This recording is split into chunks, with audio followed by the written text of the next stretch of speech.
नमस्कार बच्चों, मेरी रिवीजन क्लास 12th अकाउंट्स की प्रारंभ है। इसके पूर्व वाली क्लास में मैंने आप लोगों को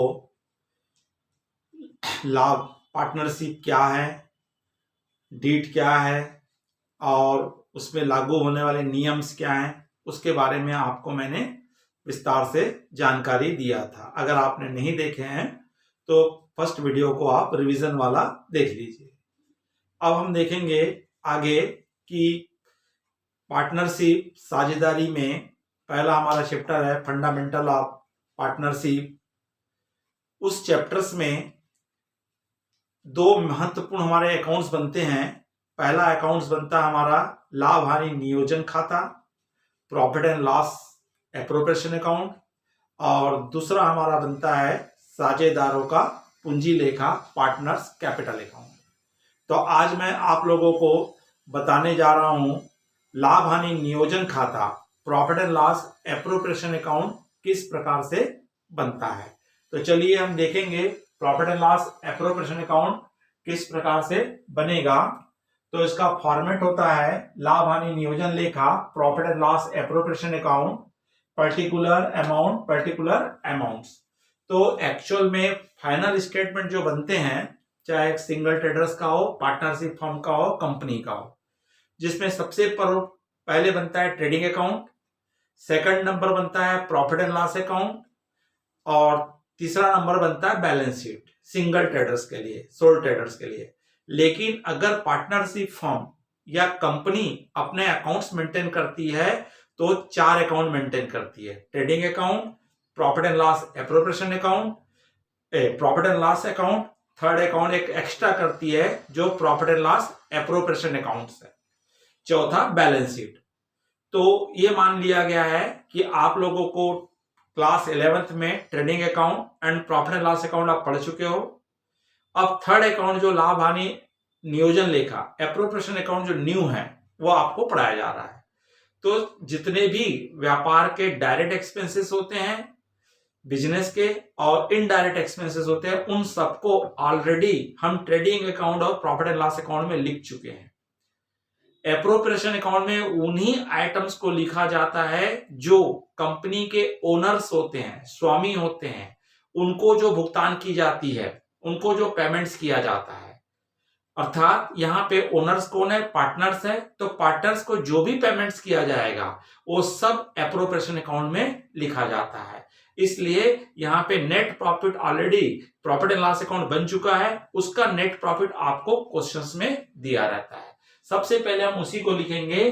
क्रेडिट साइड में हमको प्रॉफिट एंड लॉस अकाउंट का हमारा बैलेंस बीडी, या हमको यहाँ पे शुद्ध लाभ बोलता है, नेट प्रॉफिट दिया रहता है। ये कहां दिया रहेगा? आपको क्वेश्चंस में दिया रहेगा। मान लीजिए 50,000 रुपीज दिया है या 30,000 दिया है, एनी कोई भी अमाउंट हो सकती है। तो आपको कहां दिया रहेगा? क्वेश्चंस में दिया रहेगा। जो नेट प्रॉफिट होगा कहां से रहेगा? प्रॉफिट एंड लॉस अकाउंट से होता है। उसको सबसे पहले ट्रांसफर करके हम एप्रोप्रिएशन अकाउंट के क्रेडिट साइड में ला लेंगे। डेबिट साइड में सबसे पहला आइटम आता है interest on capital, interest on capital, पूंजी पर ब्याज। तो मान लीजिए यहां पे 3 पार्टनर है, एक्स, वाई, जेड। एक्स ने बिजनेस में 1 लाख रुपीस लगाया है, वाई ने इसने 1,50,000 लगाया है, इसने 1 लाख रुपए लगाया है, और इसने 50,000 रुपीस लगाया है। तो ए की बिजनेस में कितनी कैपिटल लगी है? 1,50,000 रुपीस। वाई की कितनी लगी है? 1 लाख। और जेड की कितनी लगी है? 50,000। इन पे डीड में तय हुआ है कि प्रत्येक पार्टनर को 10-10% हम क्या देंगे? इंटरेस्ट देंगे।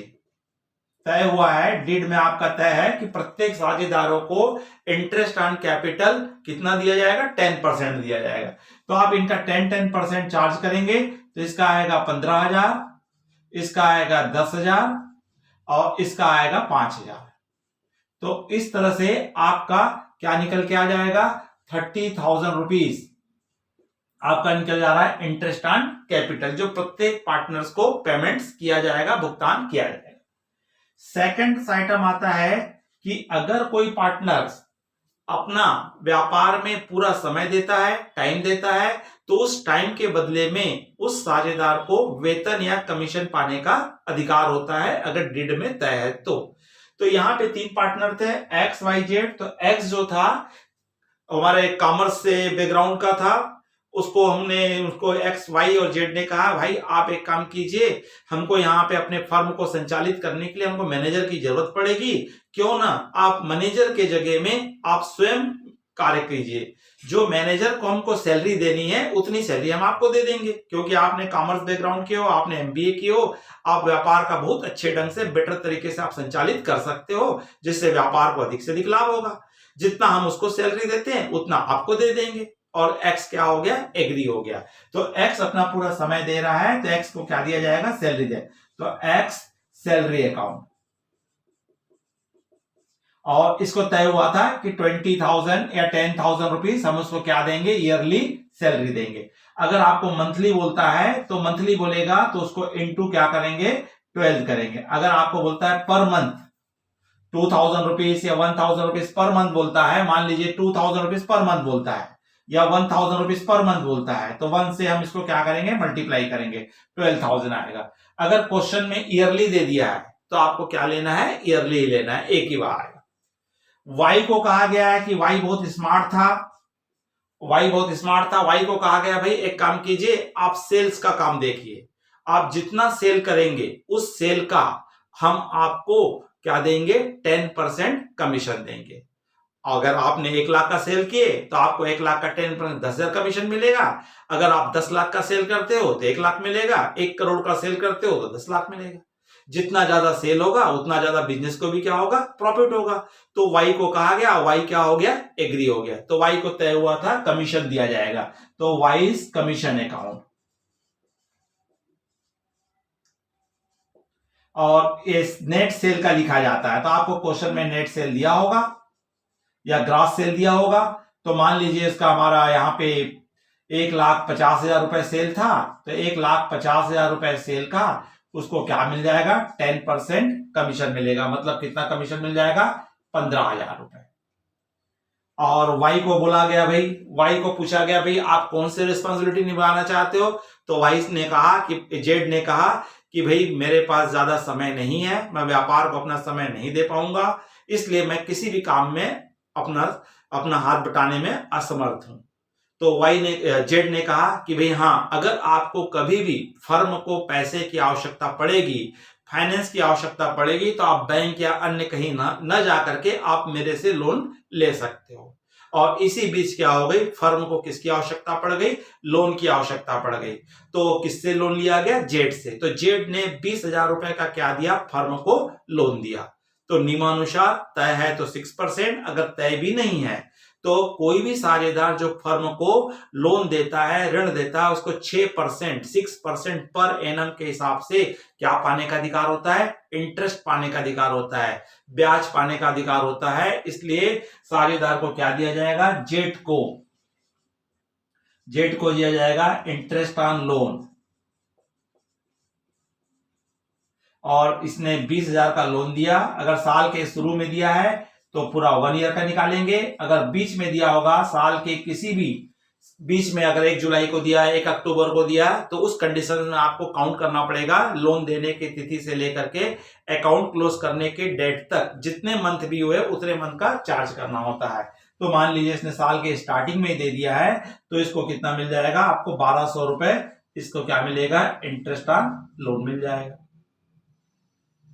इसके अलावा अगर साझेदारों ने अपने पर्सनल यूज के लिए बिजनेस से अगर कैश या गुड्स या विड्रॉ करते हैं, तो प्रत्येक साझेदार को फर्म को एक निश्चित दर से क्या देना होता है, इंटरेस्ट देना होता है, जो फर्म के लिए क्या होता है, प्रॉफिट होता है। इसलिए क्रेडिट साइड में लिखा जाता है इंटरेस्ट ऑन ड्रॉइंग्स। जो एक्स वाई जेड ने तीनों ने 10-10 हजार रुपए अपने अपने पर्सनल यूज के लिए इन्होंने निकाले हैं। तो इन तीनों को 6% एनुअली क्या देना होगा, इंटरेस्ट देना होगा। तो इसका आता है 600, 600, 600। तो 1800 रुपीज फर्म को क्या मिलेगा? इंटरेस्ट ऑन ड्रॉइंग्स मिलेगा, जो फर्म के लिए प्रॉफिट है, पार्टनर के लिए लॉस है। प्रॉफिट होने के कारण इसको कहां लिखा जाएगा? क्रेडिट में लिखा जाएगा। कई बार क्या होता है कि हमारे जो पार्टनर्स होते हैं, साझेदार होते हैं, उनके पास अपने पर्सनल भी कई बिजनेस होते हैं, कई प्रकार के वर्क्स होते हैं। तो कोई साझेदार जो होते हैं, पार्टनर्स जो होते हैं, फर्म में अपना समय नहीं दे पाते हैं। तब ऐसी कंडीशन में फर्म का जो ऑपरेशन किया जाता है या फर्म का संचालन होता है, वो मैनेजर के द्वारा या साझेदारों के द्वारा नियुक्त कर्मचारियों के द्वारा किया जाता है। ऐसी स्थिति में कई बार हम मैनेजर को क्या देते हैं? सैलरी देते हैं, वर्कर को सैलरी देते हैं, कर्मचारियों को।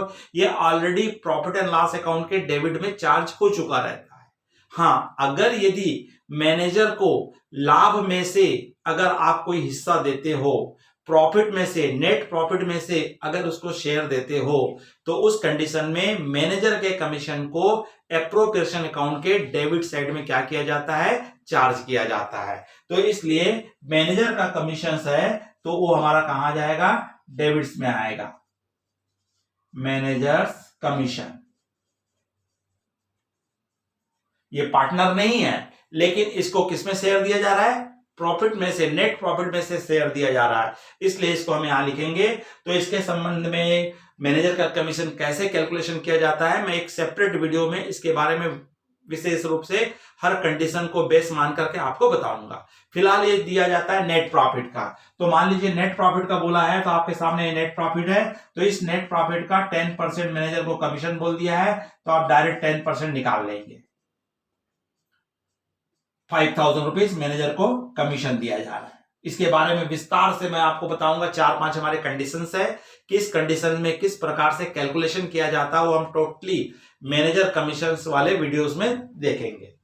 चलिए, इसके अलावा हमारा इसमें आ जाता है, कई बार पार्टनर्स अपने लाभ में से भविष्य के लिए कुछ पैसा बचा के रखते हैं। हर साल नेट प्रॉफिट जो होता है उसमें से कुछ हिस्सा हम अपने लिए फ्यूचर के लिए बचा के रखते हैं, जिसको जनरल रिजर्व में ट्रांसफर किया जाता है। तो अगर क्वेश्चन में बोला होगा तो आपको भी जनरल रिजर्व में क्या करना पड़ेगा? ट्रांसफर करना पड़ेगा। तो जनरल रिजर्व में ये जनरली हमारा आफ्टर एडजस्टमेंट पूरे टोटल निकाल करके, इन टोटल्स को माइनस करके जो डिफरेंस अमाउंट आती है नेट प्रॉफिट, उस नेट प्रॉफिट का चार्ज किया जाता है। अगर हमको परसेंटेज बोलेगा तो परसेंटेज कर देंगे। तो इस तरह से हमारे एप्रोप्रिएशन अकाउंट में लाभ हानि नियोजन लेखे में डेबिट साइड में जो आइटम्स आते हैं, उनमें पहला आइटम्स आता है इंटरेस्ट ऑन कैपिटल, दूसरा आता है आपका पार्टनर सैलरी। अगर किसी पार्टनर को हमने सैलरी दे रहे हैं, मंथली दे रहे हैं, तो 12 से मल्टीप्लाई करेंगे, एनुअली बोला तो डायरेक्ट लिखेंगे। मैनेजर वाइज का कमीशन, अगर पार्टनर को कमीशन दे रहे हो तो जनरली ये सेल का निकाला जाता है, ग्रॉस सेल का, नेट सेल का। तो सेल का हम उसको कमीशन देंगे 10%।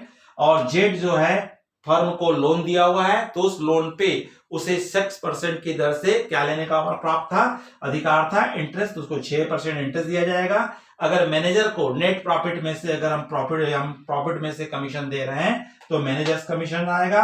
और कुछ हम भविष्य के लिए अगर जनरल रिजर्व में ट्रांसफर करते हैं तो ट्रांसफर टू रिजर्व आएगा। फिर इन दोनों साइड का हम क्या निकालेंगे? डिफरेंस निकालते हैं। तो डिफरेंस निकालेंगे तो डिफरेंस में हमारा मान लीजिए सर 75,000 है और इधर 76,800 आ रहा है। इसी प्रकार से हम क्या करेंगे? 78,600 में से आपका 30,000, 12,000, 15,000, 12,000, इन सब को आपस में पहले क्या कर लेंगे? ऐड कर लेंगे। और ऐड करके किसमें से माइनस करेंगे? 76,800 में से क्या किया जाएगा? माइनस किया जाएगा। जो आएगा वो क्या आता है? नेट प्रॉफिट आता है। मान लीजिए एग्जांपल के रूप में नेट प्रॉफिट हमारा आ रहा है इन सबको घटाने के बाद 15,000 रुपया। अगर डेबिट साइड में कम आ रहा है, एग्जांपल के रूप में क्रेडिट के टोटल में से डेबिट का टोटल हम माइनस करें तो लगभग समथिंग हमारा कितना आ रहा है? मान लीजिए 15,000 आ रहा है। अलग आएगा, अगर कैलकुलेट करेंगे तो हम मान के चल रहे हैं कि हमारा नेट प्रॉफिट कितना आया? 15,000। कैसे निकला? क्रेडिट के टोटल में से ये डेबिट के 4 आइटम को, 5 आइटम को हम माइनस करेंगे तो आंसर आएगा। ये आएगा डेबिट साइड में कम आएगा तो ये नेट प्रॉफिट कहलाएगा। क्या कहलाएगा? Net profit. अगर यही डिफरेंस टोटल डेबिट का ज्यादा आ जाता, क्रेडिट का कम आता, तो ये आपके लिए क्या आ जाता, नेट लॉस आता। क्या आता, नेट लॉस। अब इस नेट प्रॉफिट को और नेट लॉस को पार्टनर्स आपस में डिस्ट्रीब्यूट करते हैं।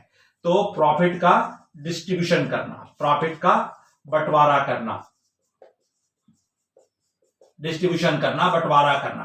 तो ये 3 तरीके से होता है। एक होता है आपको प्रश्न में एक रेशो दे देता है, जैसे मान लीजिए आपको रेशो दे दिया है 5:3:2, या आपको दे दिया 2:2:1, या दे दिया आपको 3:2:1। इस प्रकार से कोई भी आपको रेशो दिया रहेगा, उस रेशो में हमको बांटना होता है। तो इस रेशो में हम बांटेंगे, तो 15,000 को हम बांटेंगे एक्स वाई जेड में। तो एक्स वाई जेड को बांटना है, तो एक्स का रेशो इनका आपस में टोटल कर लेते हैं। तो टोटल कितना आएगा, 10 आएगा। इसका टोटल कितना आएगा, 5 आएगा। इसका टोटल कितना आएगा, 6 आएगा। तो 5/10, 3/10 और 2/10 करके निकालें। एक एक जीरो कटा है, 15 0 0, 15×5 = 75, 7,500 इसको मिलेगा, 15×3 = 4500 इसको मिलेगा, और 3,000 रुपए इसको मिलेगा। तो इस तरह से तीनों में हम क्या करेंगे, एक निश्चित रेशो दिया होगा तो उस निश्चित रेशो में क्या कर देंगे, डिस्ट्रीब्यूट कर देंगे। यदि आपको क्वेश्चंस में कैपिटल के रेशो बोल देता है, किसके रेशो बोलता है, कैपिटल के, पूंजी के अनुपात में कैपिटल, तो पहले हम देखेंगे इनकी कैपिटल कितनी कितनी है। तो इनकी कैपिटल कितनी लगी है, 1,50,000, 1,00,000 और 50,000। तो सबसे पहले इनका रेशो निकालेंगे, 4 0 काट देंगे और 5 से डिवाइड हो, 5 1 जा, 5 2 जा और 5 3 जा। तो क्या रेशो आएगा, 3:2:1। तो हम किसको किसमें डिस्ट्रीब्यूट कर देंगे, जो भी हमारा प्रॉफिट आएगा उस प्रॉफिट को 15,000 को 3/6, 1/6, 2/6 और 1/6 में क्या कर देंगे, डिवाइड कर देंगे। अगर क्वेश्चंस में बोलता है इक्वल इक्वल, क्या बोलता है, बराबर बराबर, इक्वल इक्वल, तो उस कंडीशन में हम क्या करेंगे, जो भी प्रॉफिट आया है उसमें हम देखेंगे कितने पार्टनर है, 3 पार्टनर है, तो 3 से हम क्या कर देंगे, इसको डिवाइड कर देंगे। तो एक एक साझेदार को कितना मिलेगा, 15,000 ईच पार्टनर। तो प्रत्येक साझेदार को क्या मिलेगा, 5,000 रुपए का प्रॉफिट डिस्ट्रीब्यूट होगा। जो आपको यहां पे हम लिख देंगे, नेट प्रॉफिट आया एक्स वाई जेड में लिख देंगे। अगर हम पहले कंडीशंस निकाले हैं तो इसके हिस्से में 7,500 गया था, 5,000 गया है, और उसका आपका कितना 3,000 गया है। तो इस तरह से पार्टनर्स कैपिटल अकाउंट्स में नेट प्रॉफिट को डिस्ट्रीब्यूट कर दिया जाता है। अगर नेट लॉस होता है तो नेट लॉस को भी हम इसी प्रकार से रेशो में हम क्या कर देते, बांट लेते। तो बच्चों ये क्या था, आपका लाभ हानि नियोजन खाता, एप्रोप्रिएशन अकाउंट किस तरह से बनाया जाता है। तो आप अपने अपने बुक्स में से और अच्छे बेस्ट क्वेश्चन को प्रैक्टिस करेंगे। मैं आगे चल के आपको सैंपल क्वेश्चन सॉल्व कराऊंगा, परीक्षा में पूछे जाने वाले क्वेश्चन सॉल्व कराऊंगा। तो वहां पे आपको मैं एप्रोप्रिएशन अकाउंट का भी 1-2 प्रॉब्लम्स आपको सॉल्व कराऊंगा। बच्चों अगर ये आपको वीडियो अच्छा लगा होगा तो लाइक कीजिए, अपने अधिक से अधिक मित्र साथियों को शेयर कीजिए। अगर आप इस चैनल में नए हैं, अगर आपने सब्सक्राइब नहीं किया है तो तुरंत सब्सक्राइब कर दीजिए, क्योंकि आपको कंटिन्यूस लगातार आपको नए वीडियोस प्राप्त होते रहेंगे। नमस्कार, जय हिंद।